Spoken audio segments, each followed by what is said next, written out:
Anyway, pernah nggak sih lo nemu perempuan yang setia bahkan rela menunggu seorang laki-laki selama 8 tahun hanya untuk mengembalikan payungnya yang pernah ia pinjam?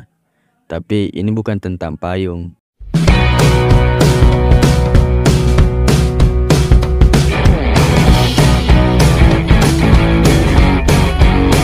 Ke Amerika makan pecel, ini dia Natsu no Tunnel.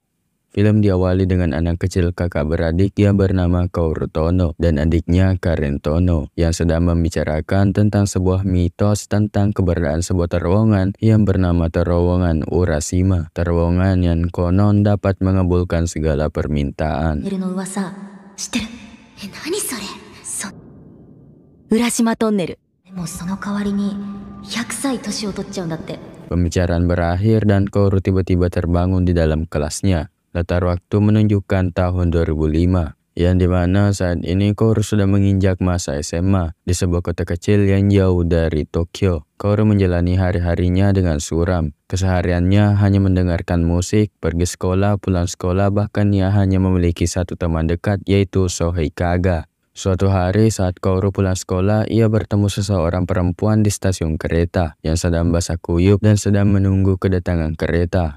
Perempuan itu terlihat kesal dikarenakan kereta diumumkan terlambat 30 menit dikarenakan adanya gangguan hewan pada jalur rel.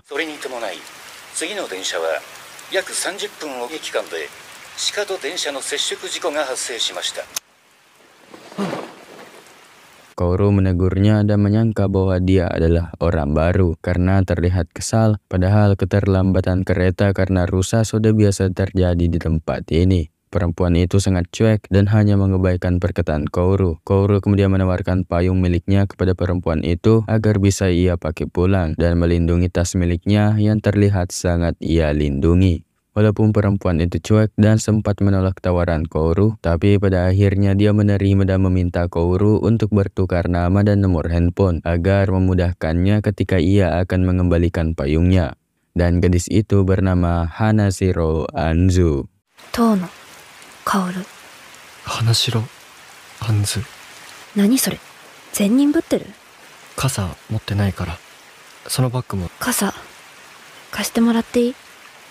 Dan Shin segera berpindah ke esokan harinya di mana Kaoru masuk kelas seperti biasanya. Dan gurunya memperkenalkan murid baru pindahan dari Tokyo tidak lain dan tidak bukan adalah Hanashiro Anzu. Dan Anzu lagi-lagi bertemu dengan Kaoru dan berjanji bahwa ia akan membawakan payungnya di keesokan harinya. Anzu masih dengan karakter cueknya, bahkan ia menolak untuk memperkenalkan dirinya di depan murid yang lainnya. Banyak siswa yang mendekatinya tapi dia bahkan tidak merespons sama sekali dan sibuk dengan dirinya sendiri. Tidak hanya itu, Anzu bahkan terlibat dalam perkelahian di hari pertamanya setelah seorang siswi yang bernama Kawasaki mengambil manganya setelah kesal dengan sifat Anzu yang terkesan sombong. 一言挨拶は特にないです。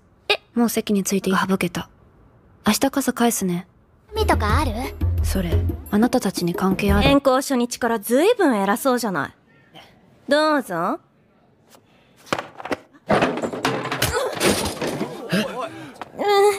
ちょっと血出て。 Di malam harinya, Kaoru yang sedang terbaring di tempat tidurnya terkejut ketika mendengar ayahnya memecahkan vas bunga. Kaoru menghampirinya dan melihat bagaimana ayahnya dalam kondisi mabuk dan masih melampiaskan keselannya atas ibu Kaoru yang telah meninggalkan mereka setelah sepeninggal adik Kaoru yaitu Karen.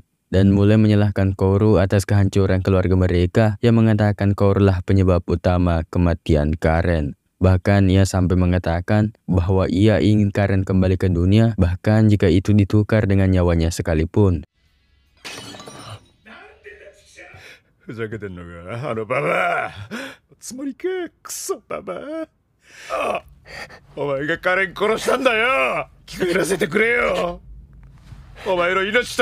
Tertekan oleh amarah ayahnya, Kaoru langsung berlari pergi dari rumah. Berlari sejauh mungkin sambil menyusuri rel kereta api. Namun saat ia melakukannya, kereta api datang dari arah belakang Kaoru yang membuat Kaoru dengan cepat menghindar dan melompat ke arah samping rel kereta api. Kaoru terjatuh ke jurang dan di antara gelapnya malam, ia menemukan sebuah cahaya merah samar yang memancar dari sebuah gua. Kaoru menghampirinya dan menemukan sebuah barisan pohon dengan bentuk aneh yang membentuk sebuah jalur. Kaoru terus menyusuri jalur pepohonan tersebut dan menemukan sandal dari Karen dan juga burungnya yang bernama Ki, yang sebenarnya sudah lama mati. Terkejut dengan bagaimana itu bisa terjadi, Kaoru pun menyadari bahwa tempat ia berada saat ini adalah terowongan Urashima yang dapat mengabulkan permintaan. Setelah menyadari hal tersebut, Kaoru dengan cepat berlari keluar dari terowongan Urashima. Kaoru kembali ke rumahnya dan langsung dipeluk oleh ayahnya yang meminta maaf karena apa yang ia lakukan kepada Kaoru saat ia mabuk, dan mengancam jika Kaoru pergi lagi selama seminggu seperti sebelumnya, ia tidak akan mengampuninya.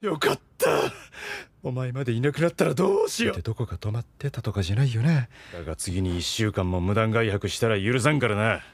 Kaoru yang mendengar hal itu pun bingung dikarenakan seingatnya ia cuma berjalan-jalan sebentar di dalam gua atau terowongan Urashima. Untuk memastikan hal itu, Kaoru pun membuka ponselnya dan benar saja ia melihat tanggal sudah berlalu 7 hari sejak ia masuk ke terowongan Urashima. Keesokan harinya, Kaoru pun masuk ke sekolah dan teman Kaoru pun juga menanyakan keberadaan Kaoru selama ini. Ia menghilang tanpa kabar, termasuk dengan Anzu. Dan Anzu lagi-lagi berjanji membawakan payungnya pada keesokan harinya. 明日も来る？そのつもりだけど。じゃあ傘持ってくるね。いい？ Sebulan dari sekolah, Kaoru terlihat masih penasaran dengan terowongan Urashima yang ia temukan sebelumnya dan mencoba untuk menghampirinya. Kaoru terus masuk ke terowongan sambil terus menyebut nama adiknya, Karen Tono. Namun saat Kaoru sudah separuh berjalan masuk ke terowongan, tiba-tiba mendengar suara yang menanyakan tentang tempat tersebut. Dan ternyata Anzu telah mengikuti Kaoru masuk ke dalam terowongan. Mengetahui hal itu, Kaoru langsung bergegas membawa Anzu untuk keluar dari terowongan. Dan Anzu menyadari keanehan bahwa waktu telah berlalu sekitar 5 jam, padahal mereka hanya masuk ke dalam hanya dalam beberapa detik. Dan Kaoru pun langsung menceritakan semuanya tentang terowongan Urashima. Tertarik dengan hal itu, Anzu meminta Kaoru agar merahasiakan keberadaan terowongan Urashima dan menawarkan kepada Kaoru untuk menyelidiki lebih dalam tentang terowongan Urashima, terutama anomali waktu yang terdapat di dalamnya. Karena dia juga memiliki keinginan yang ingin ia wujudkan melalui terowongan Urashima, dan Kaoru juga demikian, sehingga mereka memutuskan untuk bekerja sama.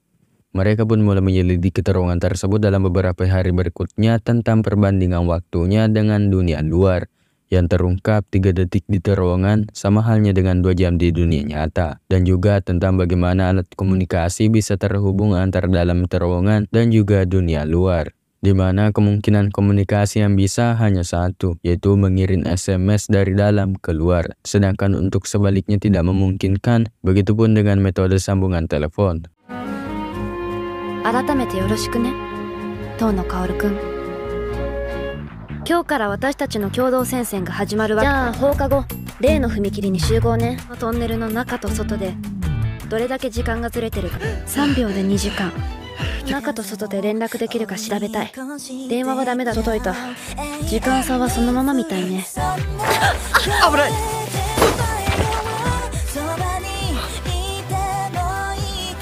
この街の風土や土着信仰に関係ないかな。マリアナ海溝ぐらい深い。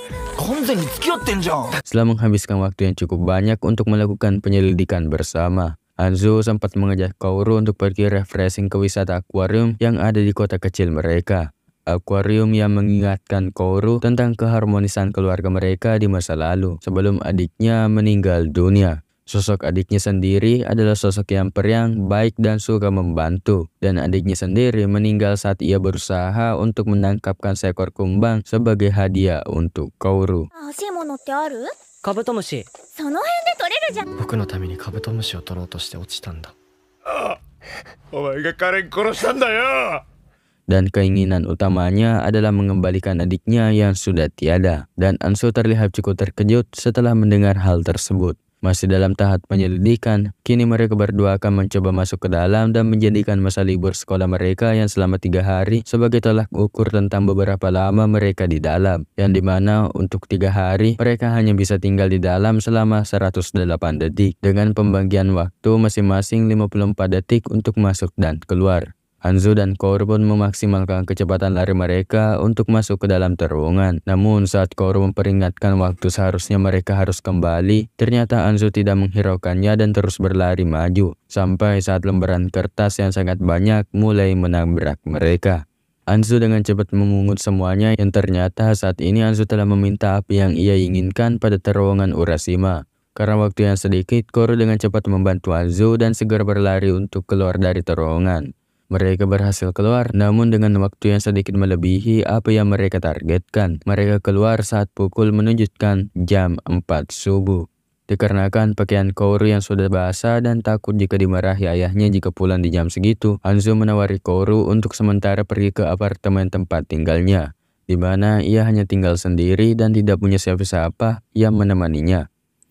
Untuk keinginan Anzu sebelumnya, ia menjelaskan bahwa itu adalah manga atau komik pertama yang ia buat. Manga yang menghubungkannya dengan kakeknya yang juga merupakan seorang mangaka. Namun manga itu sebelumnya telah disobek-sobek oleh orang tuanya yang tidak menyukai karya manga, bahkan tidak menyukai kakeknya Anzu sendiri. Dikarenakan kakeknya yang profesinya sebagai mangaka bahkan tidak bisa hidup dari profesi itu, sehingga membuat pandangan orang tuanya terhadap mangaka cukup rendah. Dan hal itulah yang membuat Anzu tinggal jauh di apartemen sendirian dikarenakan tidak disukai oleh orang tuanya setelah mengungkapkan keinginannya untuk menjadi mangaka. Namun, ia tidak mau menjadi mangaka yang dianggap gagal seperti kakeknya, sehingga ada satu hal lagi yang menjadi keinginannya, yaitu memiliki bakat untuk menjadi seorang mangaka. Dan di sini Koro menyangkal bahwa terowongan Urashima tidak mungkin bisa mewujudkan keinginannya seperti itu. Namun Anzu tetap ngotot untuk mendapatkan hal tersebut untuk mendapatkan bakat di terowongan Urashima. Di sini Koro sempat membaca manga yang telah dibuat oleh Anzu dan cukup kagum dengan perkembangan ceritanya dan mengatakan bahwa manga karyanya itu sudah sangat bagus dan sudah seharusnya Anzu mendaftarkannya kepada penerbit. Tapi Anzu memiliki masalah dengan kepercayaan dirinya sehingga ia selalu takut untuk mendaftarkan manga miliknya. Bahkan ia selalu menganggap bahwa manga yang ia buatnya itu buruk, sehingga ia ingin mendapatkan bakat. Ia ingin menemani Koro untuk mendapatkan apa yang ia inginkan di terowongan Urashima pada tanggal 2 Agustus 2005. Waktu yang sudah Koro tetapkan untuk memasuki terowongan dan mendapatkan kembali Karen, adiknya. 私は特別になるための才能が欲しい。浦島トンネルは何？今さらそんな願いを漫画読ませてもらえないかな。はあ？ダメ。私が納得できてないのに他の人になんて読ませられない。うるさい。喧嘩売ってる？遠野くんに漫画のことは関係。はずなのに混乱せずに読めた。とにかく伏線の張り方が。ありがとう。いいだよ。僕は普通の。私は遠野くんのいる世界に行きたい。 Pada malam 31 Juli 2005, 2 hari sebelum mereka akan memasuki terowongan, Koro mengajak Anzu pergi ke festival kembang api dan membawanya ke sebuah spot rahasia yang biasa ia dan Karen tempati untuk menikmati kembang api. Dia menjelaskan alasannya memilih tanggal 2 sebagai hari ia akan memasuki terowongan Urashima karena pada hari itu jugalah Karen adiknya meninggal dunia. Dan mengatakan bahwa ia tidak tahu kapan ia harus keluar dari terowongan yang mungkin saja memakan waktu lebih dari 1000 tahun di dunia nyata.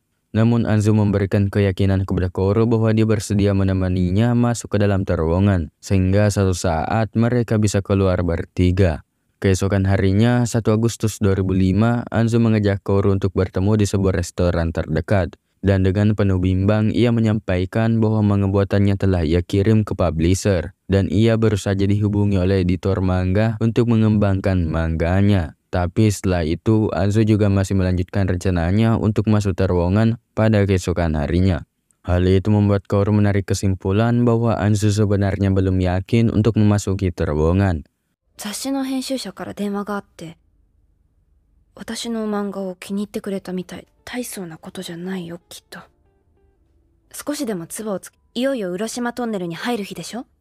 ちゃんと準備をで。まだ迷ってるんだろ。私はごめんなさい。自分でもどうするのが正解。まじゃダメなの。どうしても自信がない。 Setelah pulang dari restoran, mereka berdua kemudian menunggu kereta di stasiun kereta api dan lagi-lagi mereka mendapatkan pengumuman keterlambatan kereta karena hewan. Dan Koro kembali memperagakan tentang bagaimana interaksi mereka di awal pertemuan mereka. Hal itu menjadikan scene yang pertama kalinya menampilkan Koro dan Anzu tertawa sepanjang film. 鹿で電車が遅れるなんてここじゃよくある。傘使う？何それ、善人ぶってるの？貸してもらっていいかさ。うん。遠野薫。花城杏ズ。出た傘返さないと。バタバタしてて忘れてた。Keesokan harinya pada tanggal 2 Agustus, tepat pada hari mereka berdua ingin memasuki terowongan. Anzo heran dikarenakan Koro tidak datang di tempat pertemuan. Dia mencoba menghampiri rumahnya dan ayahnya menginfokan bahwa Koro telah pergi entah kemana. Yang bisa dipastikan bahwa Koro telah memasuki terowongan sendirian. Mengetahui hal itu, Anzo langsung berlari kencang menuju terowongan, dan di saat dia sampai ke depan terowongan, dia mendapatkan SMS Koro yang baru sampai kepadanya. Yang mengatakan bahwa dia memutuskan pergi sendiri karena terowongan Urashima ini tidak dapat mengabulkan semua keinginan, tetapi hanya bisa mengembalikan apa yang sudah hilang. Sehingga Anzo yang ingin mendapatkan bakat dari terowongan Urashima tidak mungkin terjadi. Sebaliknya, Anzo sebenarnya sudah memiliki bakat itu dikarenakan manga yang ia buat bagus, bahkan sudah mendapatkan tawaran dari editor. Dan pesan itu hanya bisa meninggalkan Anzo yang menangis di depan terowongan.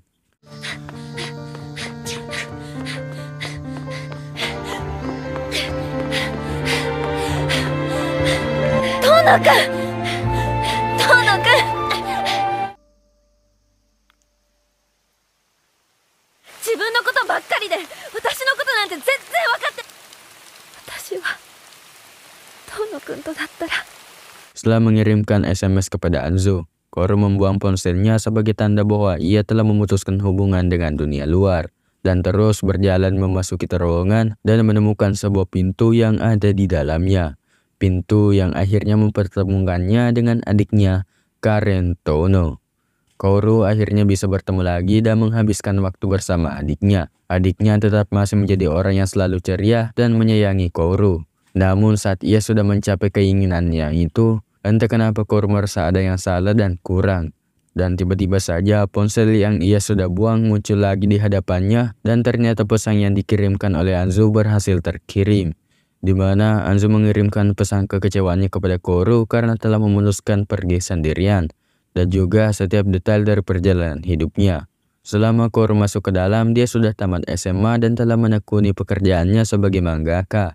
Bahkan karya manganya telah mendapatkan beberapa penghargaan dan sudah mendapatkan serialisasi. Karena mengetahui hal tersebut, membuatnya mengungkapkan bahwa ia senang jika kakaknya itu masih menyayanginya, tapi dia juga ingin ia menyayangi orang lain. Yang akhirnya membuat Koro memutuskan untuk bertemu dengan Anzo dan dengan berat hati ia meninggalkan Karen. Meskipun sebenarnya Karen sendiri mendukung keputusan kakaknya. Karen?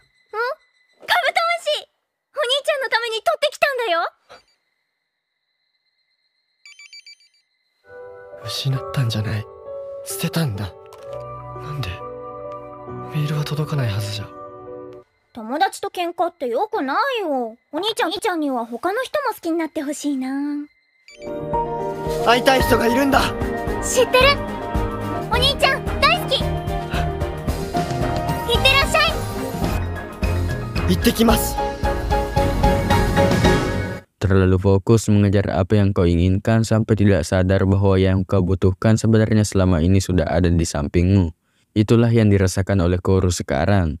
Dan terus berlari dengan kencang untuk keluar dan segera menemui Anzo. Koro berlari sambil mengirim sebuah pesan kepada Anzo. Tapi saat ia mencoba mengirimnya, tiba-tiba ia terjatuh dan pingsan. Hanashiro.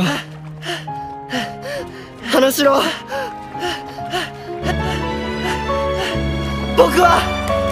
僕は君に伝えたいことがあるんだ. Shin kemudian berpindah ke Anzo yang sudah terbilang sudah cukup sukses dalam melakukan pekerjaannya sebagai mangaka. Namun di tengah kesuksesannya itu, ia juga masih merasa ada yang kosong di dalam dirinya, membuatnya kesulitan konsentrasi yang mengganggu pekerjaannya. Dia setiap saat hanya bisa memandang sebuah payung yang belum dikembalikannya, yang mulai berkarat. Setelah 8 tahun lamanya ia mendapatkan payung itu. Anzo mulai termenung di stasiun kereta sambil mendengarkan sebuah informasi keterlambatan kereta yang disebabkan oleh hewan. Kejadian yang sudah sering kali terulang.